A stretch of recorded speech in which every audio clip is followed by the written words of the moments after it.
안녕하세요. 한의학박사 유용만 원장입니다.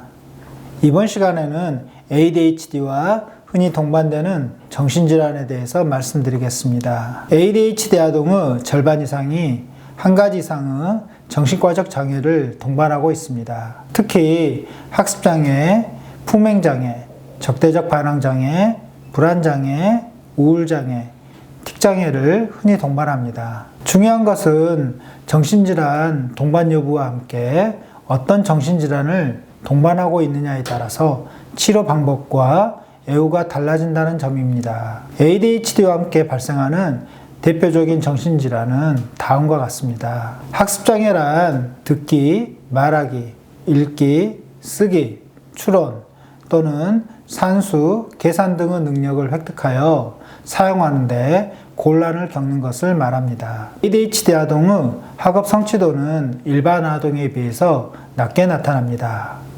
ADHD 아동의 3명 중 1명은 최소한 한 가지 이상의 학습장애를 동반할 가능성이 있습니다. 즉, 지능에 비해서 읽기, 쓰기, 수학 등의 학습 능력이 떨어집니다. 학습장애를 지능에 비해서 성취도가 심하게 낮은 것이라고 정의를 하면 ADHD 중 53%까지 학습장애라는 결과가 있습니다. 두 번째, 적대적 반항장애와 품행장애.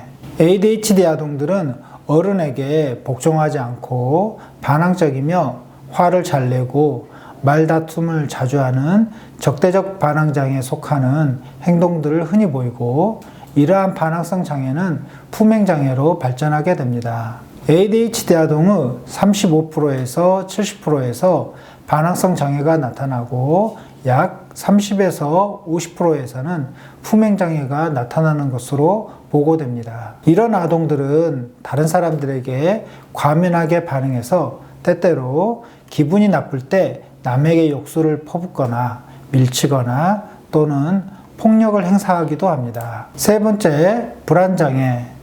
ADHD 아동의 약 25%가 불안장애도 나타나는 것으로 조사되고 있습니다. 이들 아동은 ADHD의 문제와 더불어 두려움, 걱정, 그리고 기타 불안으로 인해 어려움을 겪고 있습니다. 이들 아동은 보통의 ADHD에 비해 과잉 행동과 충동성을 덜 나타내며 품행 문제도 적게 나타납니다. 네 번째, 우울장애.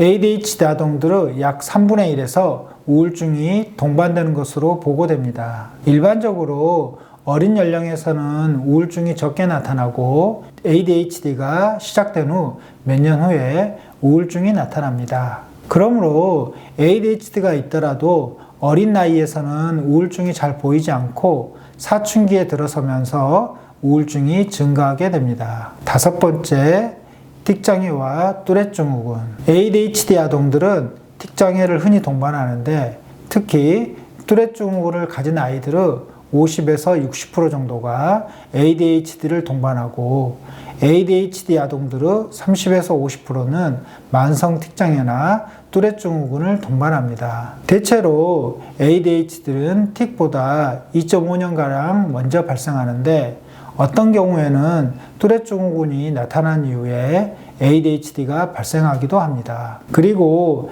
ADHD만 있는 아이들에 비해 ADHD와 뚜렛 증후군을 모두 가지고 있는 아이들은 부주의한 측면은 적은 대신에 과잉 행동과 충동성이 더 심하다고 합니다. 결론적으로 ADHD 아동의 절반 이상이 한 가지 이상의 정신과적 장애를 동반하고 있으며 특히 학습장애, 적대적 반항장애, 품행장애, 불안장애, 우울장애, 틱장애를 흔히 동반합니다. 중요한 것은 어떤 정신질환을 동반하고 있느냐에 따라서 치료 방법과 애호가 달라지기 때문에 ADHD를 진단할 때에는 동반장애에 대해 정확히 파악해야 한다는 점입니다. 이번 시간에는 ADHD와 흔히 동반되는 정신질환에 대해서 말씀드렸습니다.